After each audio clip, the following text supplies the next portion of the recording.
Telangana Maoist రహిత రాష్ట్రంగా మారబోతోందా? ఇప్పటికే వందలాది మంది లొంగిపోగా మిగిలిన మావోయిస్టులు కూడా త్వరలోనే సరెండర్ అయ్యేందుకు సిద్ధమవుతున్నారా? మిగిలిన మావోయిస్టులు రేపో మాపో లొంగిపోవడం ఖాయమా? ఇంతకీ ఇంకా అడవుల్లో ఉన్న మావోయిస్టులు ఎంతమంది?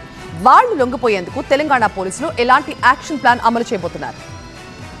దేశంలో ఆపరేషన్ కగార్ సక్సెస్ఫుల్ గా చివరి దశకు చేరుతోంది. మావోయిస్టు టీంలు ఒక్కొక్కటిగా ఆయా రాష్ట్రాల పోలీసుల ముందు లొంగిపోతున్నారు. మరికొందరు పోలీసుల దగ్గర క్యూ కడుతున్నారు. మావోయిస్టులు లొంగిపోయేందుకు తెలంగాణ పోలీసులు ప్రత్యేక చర్యలు తీసుకుంటున్నారు. ఈ క్రమంలోనే జనవరి నుంచి 509 మంది మావోయిస్టులు తెలంగాణ పోలీసుల ముందు లొంగిపోయారు. వీరంతా వివిధ రాష్ట్రాలకు చెందిన వారైనప్పటికీ తెలంగాణ నుంచి మాత్రం కొందరే ఉన్నారు. వివిధ దశల్లో తెలంగాణ క్యాడర్ కు చెందిన వారు లొంగిపోగా ఇంకా 54 మంది మావోయిస్టులు మాత్రమే మిగిలినట్టు పోలీసులు వెల్లడించారు. అందులోనూ 21 మంది మావోయిస్టులు మాత్రమే మిగిలినట్లు పోలీస్ రికార్డులు చెప్తున్నాయి. వారిలో 5 కేంద్ర కమిటీ సభ్యులు, 8 మంది రాష్ట్ర కమిటీ టీం, మరొక 8 మంది వేర్వేరు హోదాలకు చెందిన మావోయిస్టులు ఉన్నారు. ఇక మిగిలిన మావోయిస్టులు కూడా ఏ క్షణంలోనైనా సరెండర్ అయ్యే అవకాశం ఉన్నట్టు తెలుస్తోంది. దీంతో తెలంగాణ త్వరలోనే మావోయిస్టు రహిత రాష్ట్రంగా మారబోతోంది. శుక్రవారం PLGA క్యాడర్ కు చెందిన 41 మంది మావోయిస్టులు తెలంగాణ డీజీపీ శివధర్ రెడ్డి ముందు లొంగిపోయారు. భారీగా ఆయుధాలు సైతం అప్పగించి జనజీవన స్రవంతిలో చేరారు. ఇది తెలంగాణ చరిత్రలో అతిపెద్ద లొంగుబాటుగా చెప్పుకొచ్చారు డీజీపీ శివధర్ రెడ్డి. మిగిలిన మావోయిస్టులు కూడా జనజీవన స్రవంతిలోకి రావాలని పిలుపునిచ్చారు డీజీపీ శివధర్ రెడ్డి.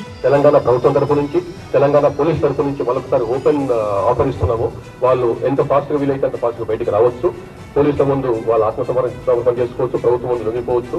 వాళ్ళకి సంబంధించినటువంటి ఎట్లయితే వీళ్ళతో ఇట్లా ట్రీట్ చేస్తున్నామో ఆ విధంగానే వాళ్ళకు ట్రీట్మెంట్ ఉంటుంది. ఎక్కడ కూడా వాళ్ళని వాళ్ళ గౌరవానికి తగ్గట్టుగానే వాళ్ళని ట్రీట్ చేస్తాం. కాబట్టి వాళ్ళు కూడా మళ్ళొకసారి మా పిలుపుని అందుకొని తొందరగా బయటకు వస్తే మంచిది. మిగిలిన వారు కూడా లొంగిపోతే మావోయిస్టు రహిత రెండవ రాష్ట్రంగా తెలంగాణ రికార్డులకెక్కనుంది. ఇప్పటికే మధ్యప్రదేశ్ మావోయిస్టు రహిత రాష్ట్రంగా ప్రకటించుకుంది. ఆపరేషన్ కగార్ లక్ష్యం కంటే ముందే మధ్యప్రదేశ్ సీఎం మోహన్ యాదవ్ ప్రకటన చేశారు. దీంతో మధ్యప్రదేశ్ బాటలోనే తెలంగాణ రాష్ట్రం పయనిస్తోంది. దీనికి అనుగుణంగానే మిగిలిన మావోయిస్టులు లొంగిపోయేందుకు ప్రయత్నాలు ముమ్మరం చేశారు. రేపు మాపో పోలీసుల ముందు లొంగిపోయేందుకు క్యూ కట్టడం ఖాయంగా కనిపిస్తోంది. మొత్తంగా ఆపరేషన్ కగార్ మావోయిస్టుల్లో వణుకు పుట్టిస్తోంది. ఫలితంగా మెజార్టీ మావోయిస్టులు అడవులను వీడి వివిధ రాష్ట్రాల్లోని పోలీసుల ముందు లొంగిపోగా రాష్ట్రాల వారీగా దేశమంతా మావోయిస్టు ఫ్రీగా మారబోతోంది.